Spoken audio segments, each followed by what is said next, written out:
Hi there, Sharon Horne-Ellstrom. Welcome to day 2,993 of What You Have to Know. It's a place where I document my journey. We're talking about a bunch of different things today. First and foremost, apologizing the right way. Then we're talking about the intensive. I'm in a 3-day intensive. It started yesterday. It goes from 12 noon to 8 p.m. my time.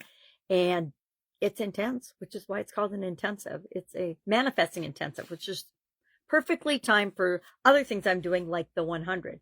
I'm also testing and putting out a bunch of feelers to try to identify my message to market match, specifically for the group of people that I want to serve with this new project that I'm launching. We are also doing Supersize challenges, Supersize You Annual Challenge, Day 101, Supersize Your Business Annual Challenge, Day 101 as well. And then I ended it with baby. Baby meaning be a better you, because it's one of the things I say all the time. Be you, be love, being, be you.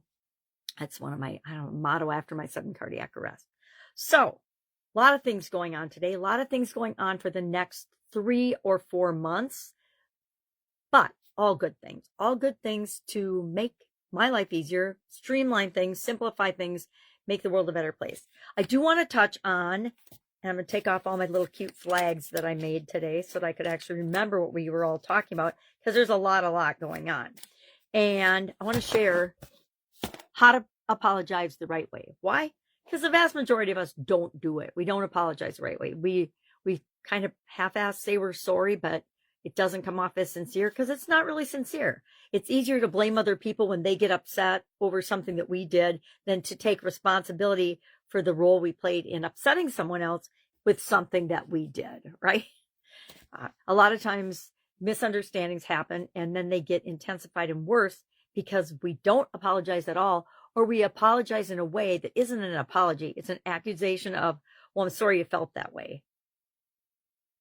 We are sorry they felt that way, but when you say that, it takes the blame off of you and it puts it squarely on them. Because yeah, we are all responsible for our own responses and our own reactions and our own emotions, but people push our buttons all the time and trigger us, right? And so that's the part we play in it. And we don't have to take responsibility for their feelings, but we do have to take responsibility for the specific behavior, the thing that we did or said that triggered or hurt their feelings, because that's how we become better human beings. 3-step process for an effective or apologizing the right way. The first is to sincerely say, I'm sorry for blank, the specific behavior that I did that had a negative impact on you. Then I understand the impact that it had on you. I understand it impacted you this way. I will blank. I will do some corrective action to make it right. And it depends on the situation what the corrective action will be. It depends on the situation whether you can repair the relationship or not. I think we've all done or said things that actually cause people to never speak to us again, or never to reach out and see us again. Anybody that we're not in contact with. And that's not always true, because people come in and out of our life for a reason and a season, I say. So there's always a reason we attract people into our life. We might not agree at the time, but hindsight being 2020, I can always look back and I can think about the bad interactions I've had with other human beings, or the really not nice people that have been attracted to me and come into my life at certain periods of my life, and realize that I attracted them because I needed something.